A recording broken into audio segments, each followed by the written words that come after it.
All right, Nick, let's talk about the Las Vegas Raiders. This time of year, everybody's excited about rookies, or they're excited about free agents who get added to the team, and just how those guys are going to help out, what changes it's going to make from year to year, and how can that make a team better. But that's not the only way a team can get better. There's other aspects to a team that can really increase, their wins on the field, just everything about them, make them better overall.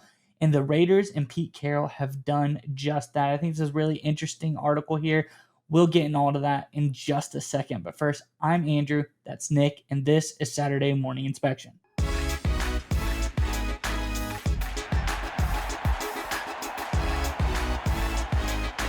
right, Nick, as I alluded to, the Raiders got better in one way in particular, but it wasn't players on the field. It was actually people in the front office that they have hired to get them going in the right direction, the modern NFL direction. It's something very surprising for Pete Carroll.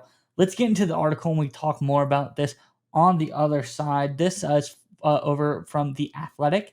It says, in the modern era, as analytics have become a bigger part of teams' decision-making processes, they've gotten more pass happy and aggressive on their fourth down decision making. Under Carroll, the Seahawks, however, often lagged behind. Carroll was fired following the 2023 season, and he spent 2024 out of coaching.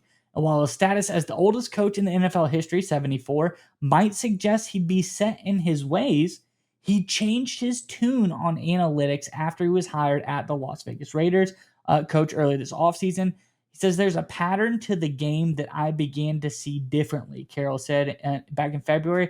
A lot of it was analytical outlook of it. And when you're in the midst of all these seasons every week, you're just so frantically going about planning for the next game, you don't get a chance to have the perspective and slow your mind down.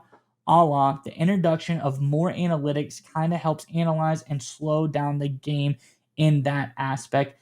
And really, I think this is important because it shows now that this is a team that has gone out and hired more analytics people than they are one of the highest analytics staff in the league. And when you look back from 2023 to where they are in 2025, this is a team in the Raiders that is really kind of just excelled. And I have a graph here showing the Raiders for some of the other teams in the NFL, good teams that have big analytics staffs, but showing you how big of a jump was made here.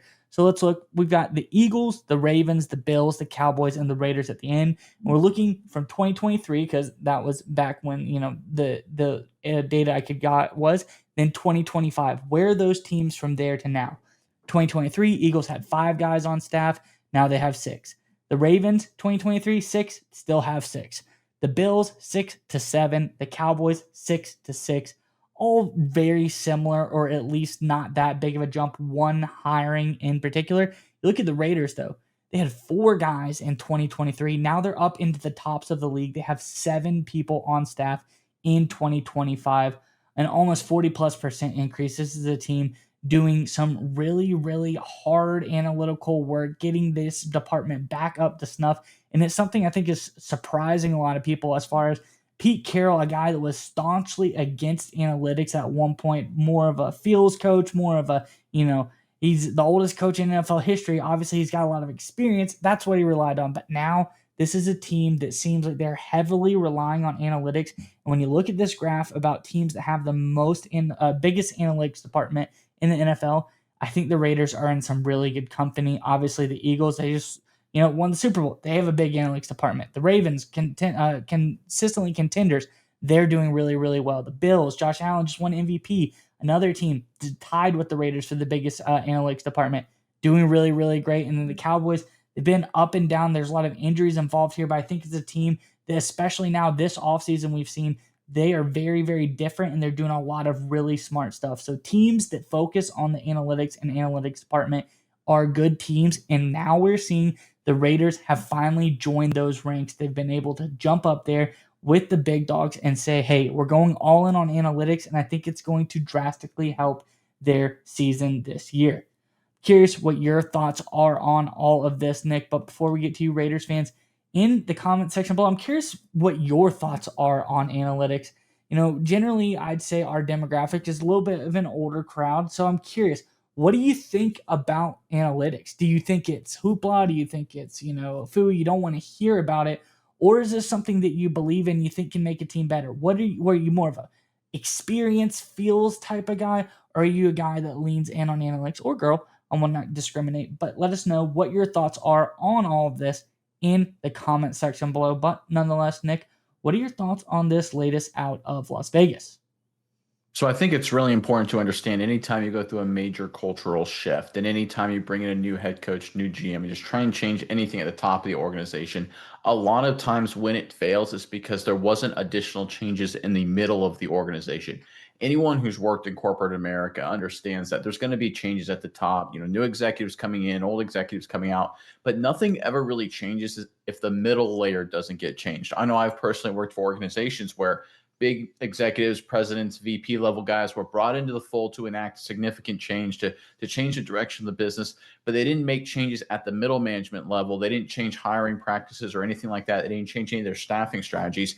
And lo and behold, nothing ever really changed. If you're trying to bring about large, wide scale organizational shift, and that's what the Raiders have tried to do and have been very successful at this offseason, it just doesn't happen at the top, right? We know the Raiders have done a great job with the hiring of Spytek. Carroll brought in to bring stability. Of course, Brady's involvement in a lot of ways. The addition of guys like Geno Smith, of course, it's about bringing stability, getting the Raiders back to winning and being a stable, consistent winner. It's clear they've done it at the top key positions of the organizations. But moves like this, under the radar moves, which, by the way, I think this is a massive deal. It's an indication that the Raiders are filling out the entire organization in the middle of this shift. They're completely changing the way they used to do things. Carroll's completely changing the way he did things in Seattle to make the whole plan, the whole organizational structure align to the new goals with the Raiders. And that's really important because one of the things people forget about the NFL is we talk about the front office, we talk about like the GM, we talk about the coaches and the coaching staff and the players, but there is that sort of hidden layer of every part of team that has a lot of factors. Strength and conditioning staff, right? You've got your analytics department, you've got all those kind of roles, the logistical folks. All of that plays a big role in part of the organization. It may not be as big as the quarterback. It may not be as big as the coach, but as brutally close things are in the National Football League, every member of the organization matters. It's all inputs into the system that can result in some positive outputs like winning football games. This is what Bill Belichick in New England, which Tom Brady, of course, is bringing to the Raiders in terms of his perspective as a part owner, is he understood, Belichick did, that every layer of the organization, to the admin answering the phones, to the strength and conditioning staff, to the PR folks, to every member of the analytics department was 100% bought in and his guy. He famously would hire and bring in kind of random people that he trusted to enact the Patriot way, the culture, the organizational development they wanted the program to have. And it obviously was incredibly successful.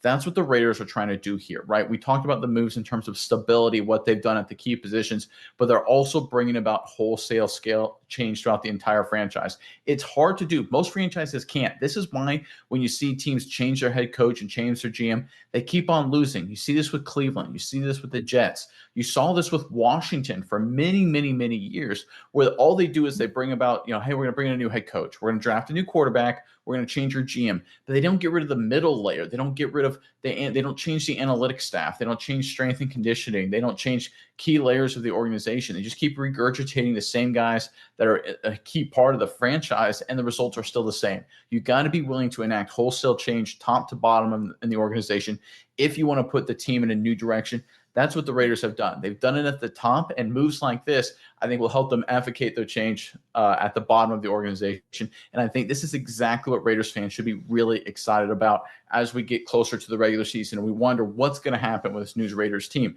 What they got wrong, I think, in the Antonio Pierce era is that they focused only at the top. Like, Pierce is going to be the culture guy.